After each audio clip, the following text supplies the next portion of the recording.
BDP অফিসে আসলেন ছাত্রছাত্রীরা। তাদের দাবি অতি সত্বর রেজাল্ট প্রকাশ করে উত্তীর্ণ প্রার্থীদের যেন একসাথে শিক্ষক পদে নিয়োগ করা হয়।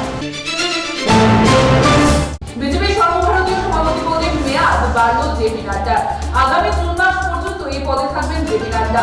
দিল্লিতে বিজেপির রাষ্ট্রীয় অধিবেশনের মঞ্চ থেকে ঘোষণা দেন কেন্দ্রীয় স্বরাষ্ট্রমন্ত্রী তথা বিজেপি প্রাক্তন সর্বভারতীয় সভাপতি অমিত শাহ।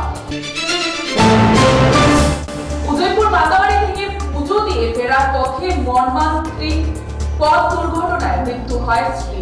গুরুতরভাবে আহত হন ঘটনা উদয়পুর বাগমা করিমপুরা এলাকায়। এই পথ দুর্ঘটনায় আহত হয়েছেন আরো দুজন।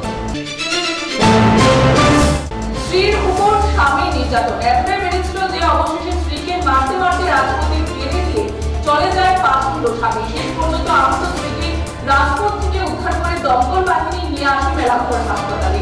এই ন্যাক্কারজনক ঘটনাটি ঘটেছে মোহনপুর এলাকায়। মোদী সরকারের রাজনৈতিক বদ উদ্দেশ্য আয়কর দপ্তরকে ব্যবহার করে জাতীয় কংগ্রেস দলের বৈধ ব্যাংক অ্যাকাউন্ট ফ্রিজ করার ষড়যন্ত্রের বিরুদ্ধে সোমবার আয়কর ভবনের সামনে বিক্ষোভ প্রদর্শন করে প্রদেশ কংগ্রেস।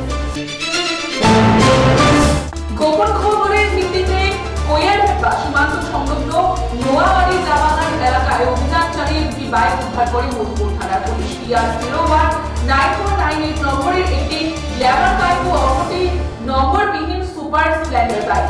ধারণা করা হচ্ছে পাচারের জন্য দুটি বাইক চুরি করে এনে জঙ্গলে লুকিয়ে রেখেছিল চোর চক্র।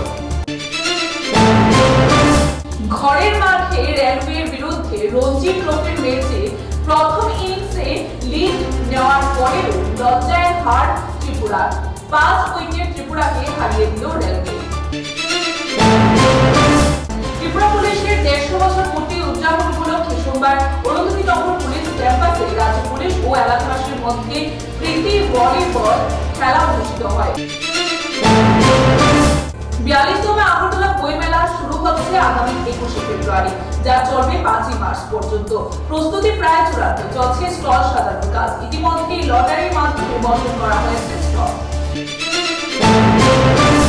গত 1 বছর আগে রাজ্যের যুবক কবর জমা দিয়ে ব্যাঙ্গালোরে কাজ করতে গিয়ে গতকাল মৃত্যু হয় তার। ব্যাঙ্গালোর তীব্রাসা দলের সহযোগিতায় সোমবার তার মৃতদেহ রাজ্যে নিয়ে আসা হয়। কান্নায় ভেঙে পড়েন বাবা কুটুম জমাতিয়া সহ পরিবারের পরিজনরা।